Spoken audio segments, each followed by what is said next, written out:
I'm so excited that you're joining us today and able to be with us once again for these fantabulous guests. So I've got so many different words I want to use to express how wonderful my guests are each week. And today is no exception. Today, we have the amazing Sharon Connolly joining us. And Sharon is just such an amazing superhero of so many different ways and so many different angles within life, within work, and as an incredible human being. So Sharon is a change management specialist and has been working globally for a number of different organisations over many, many years. She's also incredibly the founder of Change Superhero, and she's also created this incredible and wonderful business around Change Superhero, as well as many other IT trainer and other interesting image consultant roles that she will tell us about throughout the show today. So without further ado, please tell our host and our guest today a little bit more about yourself, Sharon. Thanks so much for having me here, Michelle. I'm delighted to be here. I'm very excited to be going out on LinkedIn Live as well. So as you said, I work as at the moment, I'm in a change communications role on an amazing project at AMP, where I'm just loving working with the team at AMP. But my journey to becoming a change manager is very varied. I started a long time ago as an IT trainer. So I used to, in actual fact, I started doing that way before we were teaching people how to use a mouse, when you actually used to have to load the disks onto a computer before you could use the program. So I did that for a long time. And then when my kids were little, it was quite difficult to have that job with children, with the times and all the traveling. So I decided to dabble in something else.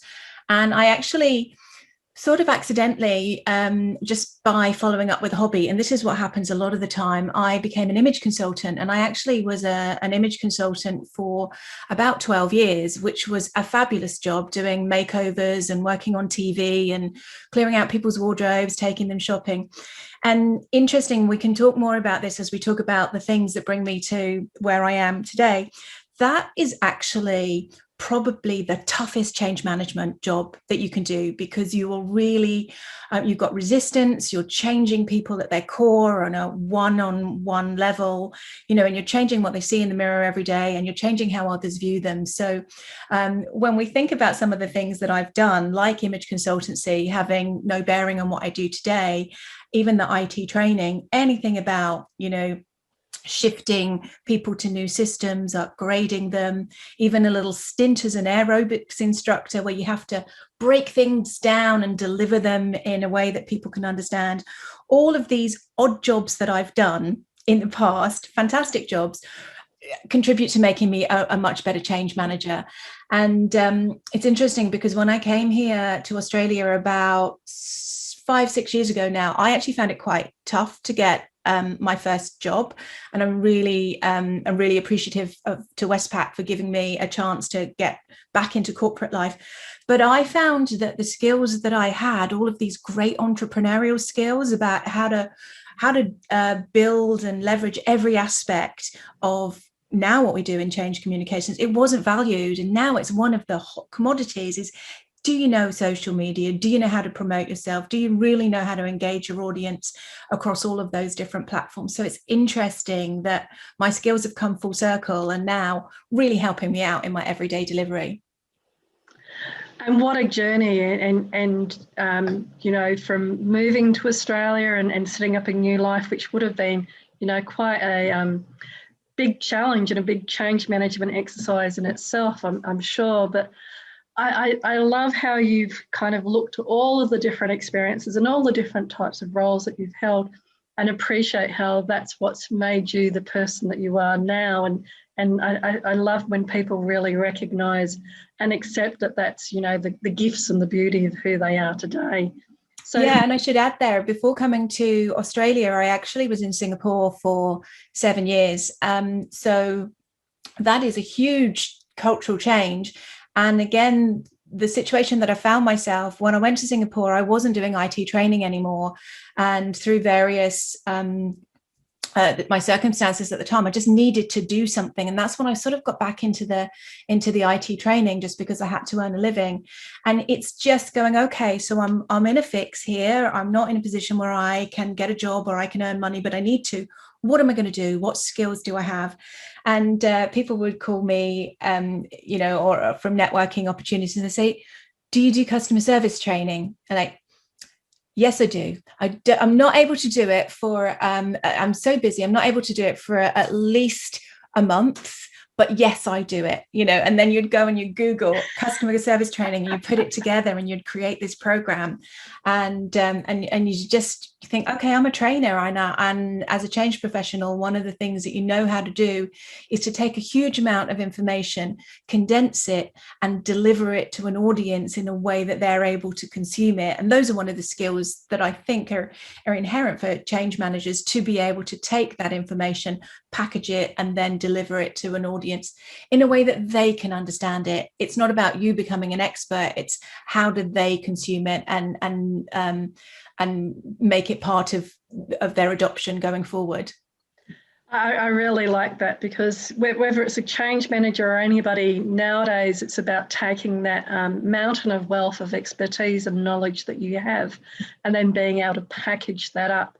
So that's one of the first questions I like to ask my guests, around whether it's what you were describing about with image consulting and that journey that very personal journey that you're taking people on, through to IT trainer or using those skills to get new work. What do you think success now, and out of all of that, what does success today mean to you? Success, as somebody who, if we look at the situation that a lot of people will find themselves in at the moment after COVID, struggling to get their next position, for me, success is I'm now not going to struggle to get another change role. So, okay, maybe I'm not going to move from one to another, but I have no worries that if anything happened to my lovely contract at the moment at AMP, then within 6 weeks I'd be working again. So that is success, because that gives you a peace of mind, because I'm now fairly well known within the change community in this area. I've got my change superhero as my buffer for any, if I wasn't working for 6 months, then we can work on change superhero. So it's having that freedom and not having to panic, and also being able to then consider any roles and think, is this right for me? Is this what I really want to do? Is this going to make me happy? As opposed to the situation that I've been in the past. His job, just take it. It's 6 months, and nearly all the time things have worked out really well for me in most jobs. I'm quite a happy worker, and I'm happy to roll up my sleeves and get stuck into anything. If the change role requires me to go and buy the muffins and do the photocopying, so be it. That's fine. I'm not precious about what I do, as long as I'm busy and productive. But the success, I think, is a little bit about freedom and space to decide, what do I want to do next?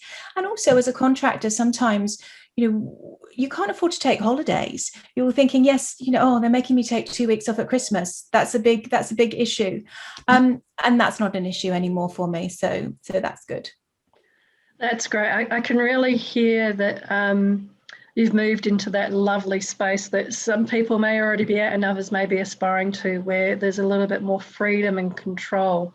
And I love how that freedom and control is what you define as success, because a lot of people, I think, in terms of their career, are actually still looking for that sweet spot where you don't need to take every role that's offered to you, but you can also then, if you do take it, make it work for you and make it work towards your longer term goals. What do you think then, if that's success, what do you think you're passionate about? Is it similar things or something different? That's a really good question. I'm happiest when I'm helping people. I mean, I really enjoy when I'm in a role. At the moment, I've got some really good change analysts working with me. We've got some people on secondment. I love to be in a role where I'm helping people to move to their next stage, or inspiring people to do more, or even just teaching people. And it's interesting, because if I'm in a role that I'm purely teaching, I get bored. I love to create and motivate. And I think it's so important to recognize about yourself, what do you really like to do? So I like to create, I like to teach, I like to inspire, and then I'm fed up with it. I want to go to the next thing. So I recognize that I'm really not so much a detail person. Once it's created and it looks more or less good, this is where you need to surround yourself with people. It's like with Change Superhero. I create something and then I say, Lily, can you check it? Can you read it? And she'll come back with all of the mistakes. And, did you really want to say that? Or let me give you a system for this. And it's good to understand what your strengths are and what you love to do. And of course, you need to push and challenge yourself to get better at some of the things that are your weaknesses, but to really recognize, look, I'm good at this. This is what I'm going to do. And then get other people to help me to do the things that they're good at and that they enjoy, so that everybody can be working in a space that they are really happy in. I think that that's so true. And especially when it comes to living your life with the areas that you're passionate about, or creating as much of that as you can in your life. And it is interesting working in corporate and also working with small business or business owners, because the starting out business owners, especially if they're moving over from corporate, they seem to understand less of this idea that, just like in corporate, you don't want to do every function in the company. So when you're setting up your business, you don't want to do every function. You have to, and it's looking back at the time that I spent in Singapore, and I spent quite a lot of time in the speaking industry doing keynote presentations. I was very lucky to present in, I think, something like 12 countries around Asia. And I remember sitting in the audience and people would say to you, say no, don't do stuff for free, choose what your price is and then stick to it. You've got to turn things down. Actually, no, sorry, I just need to pay my rent.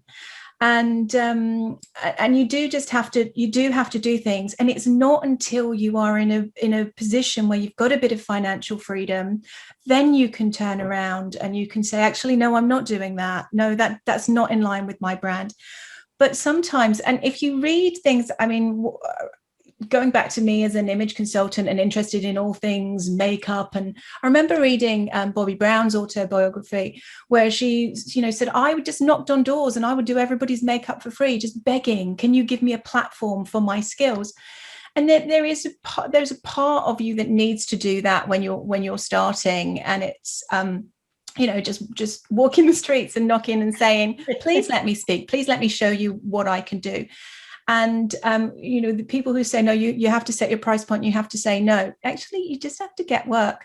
And sometimes when you've got that work, when you look back, you think, I've changed what I want to do. This is what I thought I wanted to do, and it's now morphed a little bit. So it's continually refining what you like to do. And if you love to do it, but nobody wants to pay for it, then it might not earn you a living. It might be a hobby.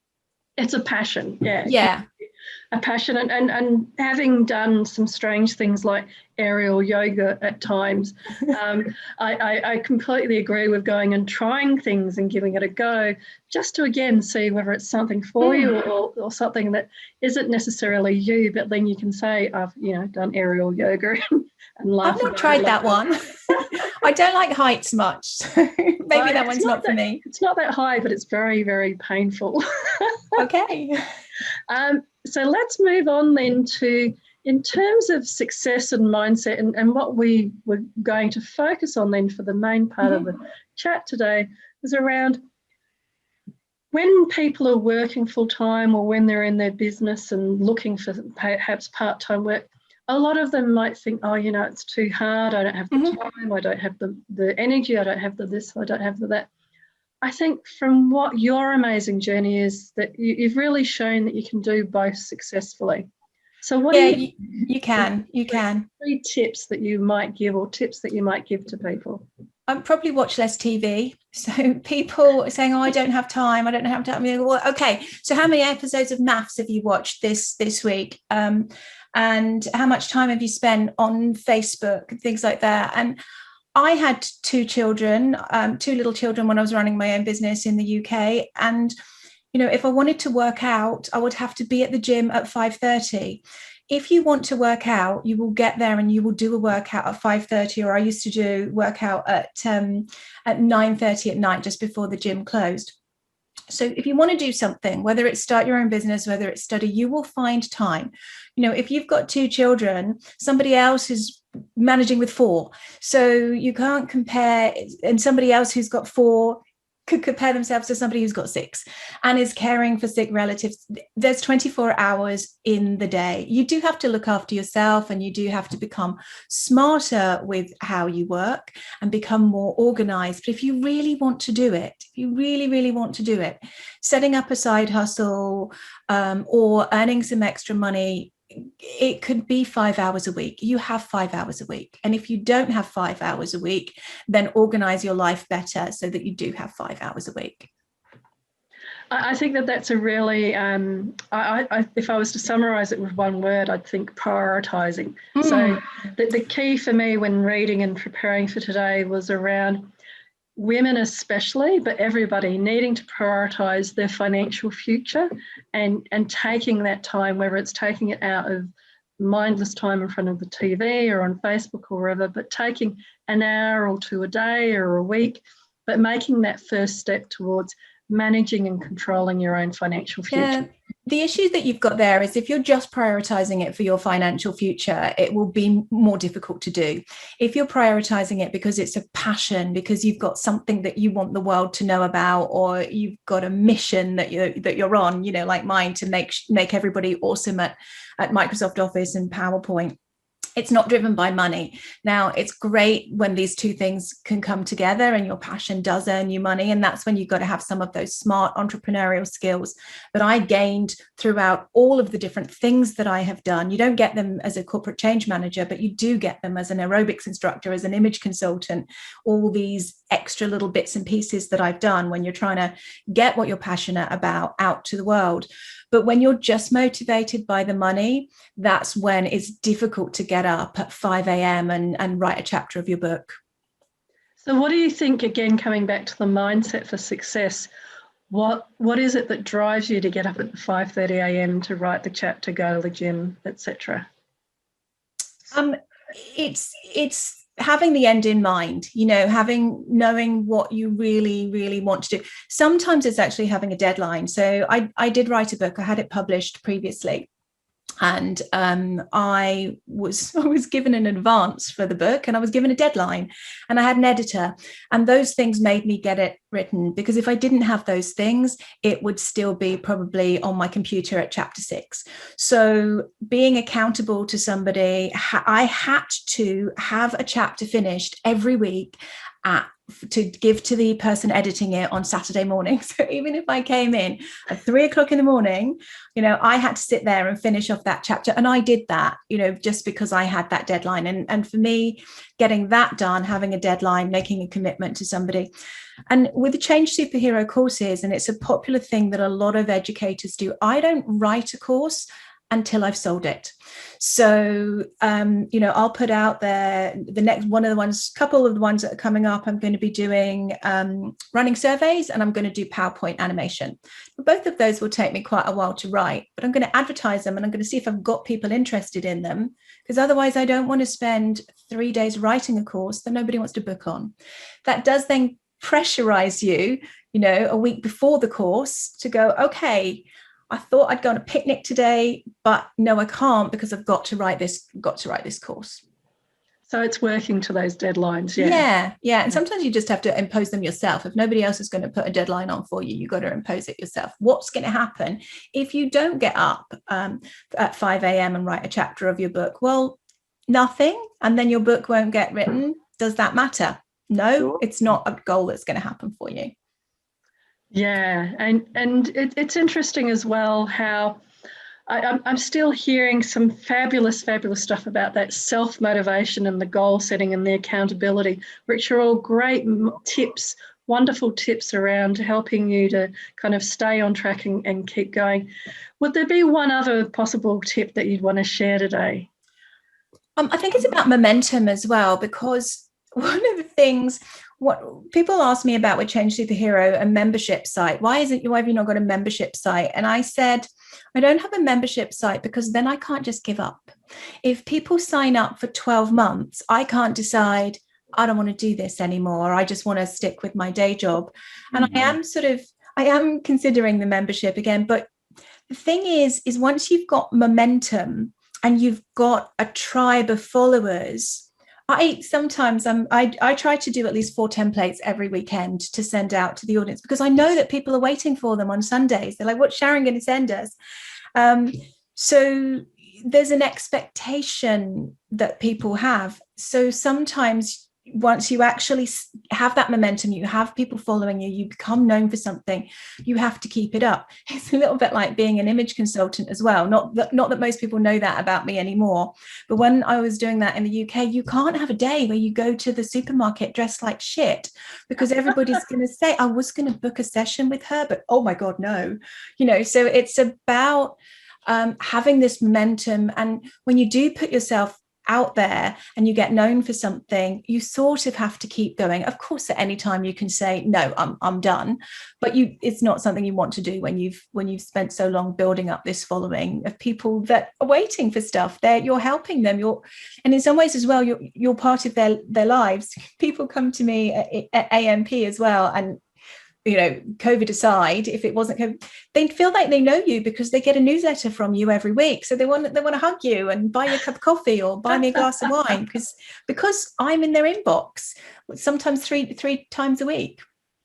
That's fabulous. And it's that contact. I think that's a really important element, whether it is face-to-face or in the inbox, or whether it's through being able to go to your fabulous website and see your different templates there. So that's one of the things that struck me, was how generous you are through Change Superhero. And I'm sure in other ways with your IP around all of the incredible knowledge and expertise that you share with everybody. How do you think that this again is part of that success mindset then?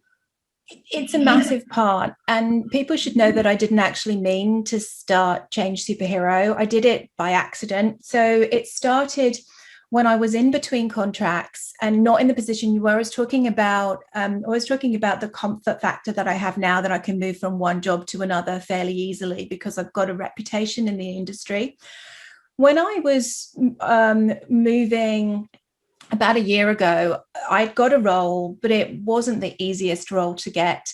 And whilst I was waiting for all the security checks to happen, I was sat here for 5 weeks. And I thought as well, I'm not getting any younger. I'd had a conversation with Nicole, who I know was one of your guests a while ago. And I said, do I need to worry because I'm in my 50s now? And she said, no, you're good in change management, but you aren't getting any younger.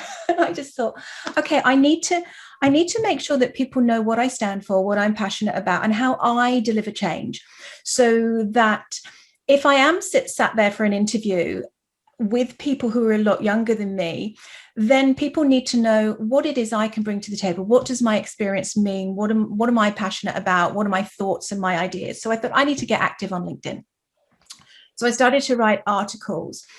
And one of those articles, what I did was I did an infographic, and the views and the likes just went through the roof. So I think that one infographic that I did, actually, it was an infographic. It was a response to Scott Morrison in the fire. I did a one-page thing about him not managing change very well. And I got 20,000 views on that, from something like 150 on something else. And then I thought, these infographics, there's something in there. And of course I'd been doing them in my job anyway, and I just started, as COVID hit, I started to push them out there and give them away to people change managers who I knew would be struggling to communicate the changes to their teams.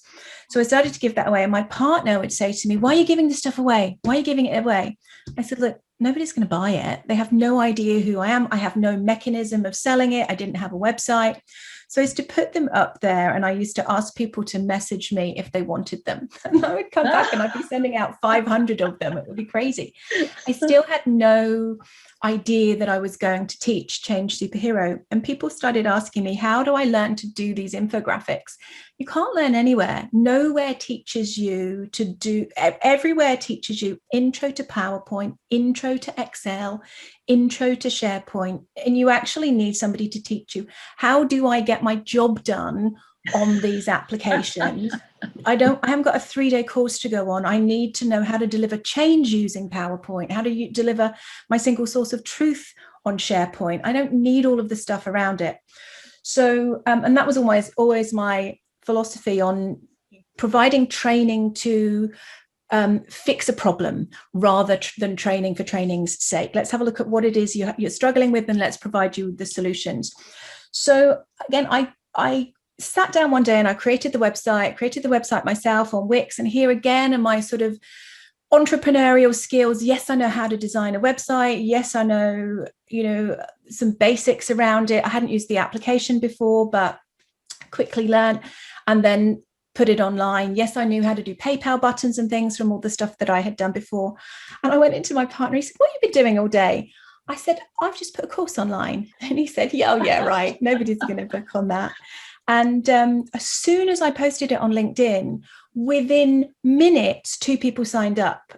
And I can remember saying to him, "Oh my God, what if 5 people turn up? If 5 people turn up, I'll make $1,000 if 5 people turn up." And this is, again, my surprise and amazement and no planning of how this happened. And I think, and there are freebies in here, but I think we're now on, in less than a year, more than 3,000 people have done training with me, or 3,000 people have done training courses. What an incredible achievement. And just as we're coming to the end of the show, I really know that there's a lot of people that would also be wanting to know, if there was one thing that you were to say to your younger self, what do you think that might be? What advice would you give your younger self? Well, apart from don't diet, don't diet. I think it's to really surround yourself with people who inspire you and people who help you to move to the next step.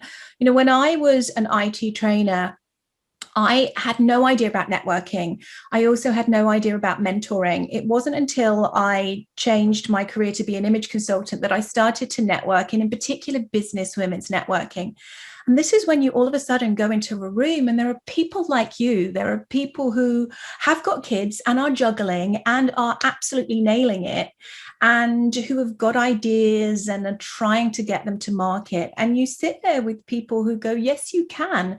And also, as you help these people, you get ideas and motivation sparks.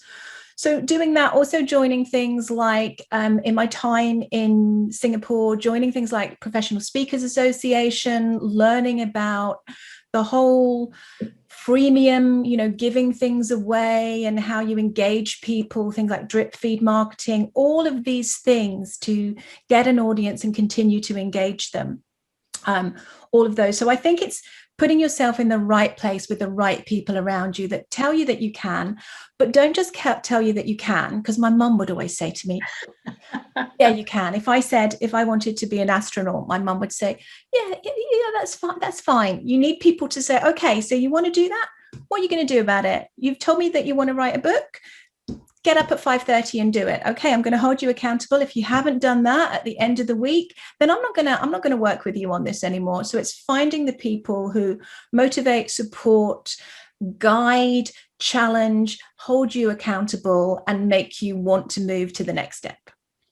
That's so true. I think that's fabulous advice to finish up on. So that whole area of making sure that you surround yourself from as early as you can with people that are going to support you with what you want to do, but also hold you accountable. So it's not just daydreaming with all of that.